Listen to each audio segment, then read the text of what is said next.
Hugo Dubé qui est avec nous. Bonjour à vous. C'est une bonne idée, ça, oser la bonne idée et tout peut arriver. Tout peut s'enclencher. C'est le titre de... Oui, c'est vrai, parce que oser, c'est être opportuniste. Ouais. C'est être audacieux. C'est venu comment, vous, la bonne idée? Je dis, la responsabilité qu'on a, c'est plus juste d'être un travail, c'est d'apporter notre imagination, notre créativité et innover.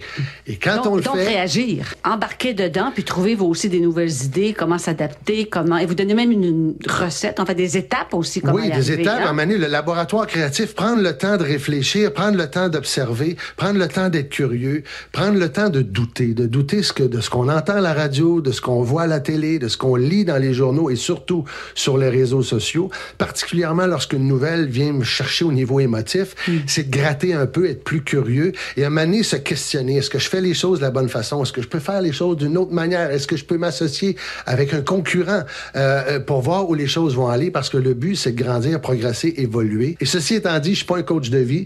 Je suis un allumeur de réverbère. C'est pour moi, c'est important. Et c'est d'amener les gens à dire, écoutez, le potentiel créatif et innovant, deux énergies différentes, mais on peut tous l'avoir. C'est pas réservé aux savants fous, c'est pas réservé à des artistes hurluberlus. On a tous ce potentiel-là, mais à l'occasion, il faut sortir de ce que j'appelle... De sa zone de confort. Oui, entrer dans l'inconfort créatif et vivre le malaise, parce qu'il y a un malaise.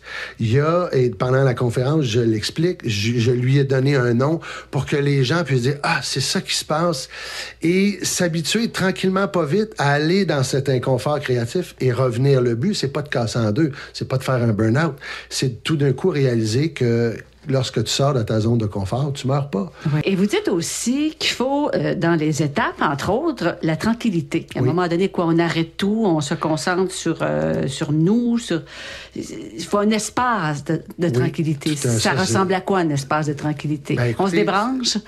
Premièrement, oui. Avec le droit à la déconnexion, il y a comme une loi en Europe, probablement que ça va arriver ici.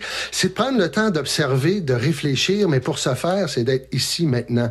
Souvent, je dis aux gens, si ça vous prend un certain temps pour vous rendre à votre lieu de travail et revenir, dans l'auto, ou en transport en commun, fermez la radio, fermez le cellulaire et fermez votre gueule. Et regardez la vie s'offrir autour de vous. Prenez le temps. Et moi, lors de la conférence, j'explique, une fois que tu entres dans ton petit laboratoire créatif, est-ce que c'est une cabane dans le bois? Est-ce que c'est la salle d'eau, la salle des fournaises, la salle des conférences? Ce moment-là, pour te reconnecter, prendre de tes nouvelles et commencer à réfléchir. Peut-être des fois prendre un problème. Les gens qui arrivent souvent avec de meilleures solutions, c'est des gens qui réfléchissent, qui prennent le temps de réfléchir.